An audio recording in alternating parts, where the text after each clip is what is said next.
अस्सलाम वालेकुम, welcome to my YouTube channel.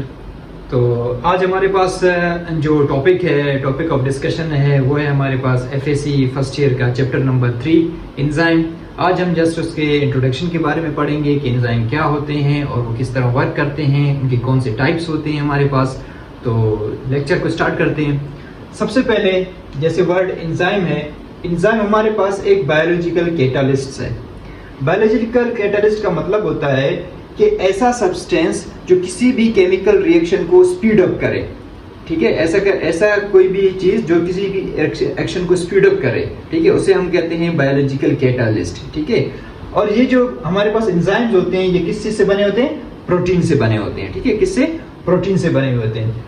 अब ये एंजाइम क्या करते हैं कि अगर कोई भी रिएक्शन हो रहा है, ठीक है, वो स्लो हो रहा है, आपकी बॉडी में कोई भी रिएक्शन होता है, कोई भी प्रोटीन टूट रहा है, विटामिन वगैरह जितनी भी चीजें, जितने भी रिएक्शंस हो रहे हैं, आप जो भी सोच सकते हैं, ठीक है, तो उनको तेज करने का जो काम होता है वो किसका होता है?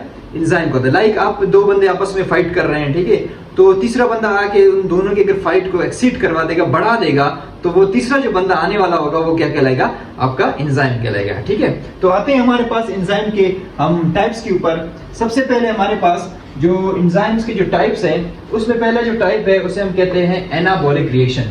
एनाबॉलिक का वर्ड एना मीन किसी भी फॉर्मेशन, कोई भी चीज का बनना। ठीक है, एनाबॉलिक रिएक्शन वो रिएक्शन होता है जिसमें छोटे छोटे मॉलिक्यूल्स मिलकर एक बहुत बड़ा मॉलिक्यूल बनाते हैं। ठीक है, उसे कहते हैं एनाबॉलिक रिएक्शन। ठीक है, अब इसमें लाजमी क्या होगा, जब हम कोई भी चीज बनाएंगे तो उसके लिए हमारे पास एनर्जी रिक्वायर्ड होगी, एनर्जी यूज होगी। ठीक है, तो हमारे पास क्या है? Anabolic reaction involve synthesis of molecule, किसी भी मॉलिक्यूल के बनने का अमल होता है। यूज एनर्जी इस्तेमाल हम करते हैं। अच्छा, इसमें होता क्या है कि छोटे molecule, small molecules combine to form larger one. मैंने कहा था ना, छोटे छोटे मॉलिक्यूल्स कंबाइन होकर वो एक बड़ा मॉलिक्यूल बनाते हैं। ठीक है, उसके हमारे पास जो एग्जांपल है इसमें ग्लूकोज अगर फ्रक्टोज आपस में मिलते हैं with the help of ATP, तो हमारे पास क्या बनता है? सक्रोज।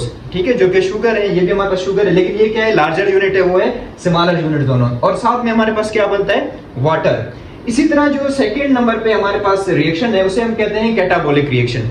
कैटाबॉलिक रिएक्शन क्या काम होता है? ये एनाबॉलिक रिएक्शन का अपोजिट है। हमने एक चीज छोटे छोटे मॉलिक्यूल कंबाइन करके एक बड़ा मॉलिक्यूल बनाया, अभी हम उस मॉलिक्यूल को तोड़ के उसको स्मॉलर मॉलिक्यूल्स के अंदर डिवाइड करें, तो ये क्या कहलाएगा? हमारे पास कैटाबॉलिक रिएक्शन। ठीक है, अब क्या होगा कि involve break down of molecule, किसी भी मॉलिक्यूल को तोड़ने का जो अमल है वो क्या कहलाएगा? कैटाबॉलिक।